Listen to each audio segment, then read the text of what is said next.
নিশ্চয়ই যারা বলবে আমাদের আল্লাহ, ইস্তাকামু, এটার উপর অটল অবিচল দৃঢ় থাকবে। নবী গো, যদি তারা কোনো বিপদের মধ্যে পড়িয়া যায়, আল্লাহ পাক রহমতের ফেরেশতা দিয়া তাদেরকে সাহায্য করেন। খ্রিস্টানদের সঙ্গে মুসলমানদের যুদ্ধ শুরু হয়ে গেল। এই যুদ্ধের মধ্যে মুসলমানদের 3 জন কলিজার টুকরা সন্তান বন্দী হয়ে গেল। একই মায়ের 3 সন্তান মুসলমান হওয়ার কারণে খ্রিস্টানদের হাতে বন্দী হয়ে গেল।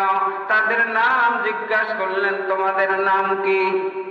নাম শোনার পর বুঝতে পারলেন ছেলেগুলা মুসলমান। ডাক দেয়া বললেন, মুসলমান, তোমাদের সাথে আমাদের ইসলাম আর কুফরের যুদ্ধ শোনা গেছে।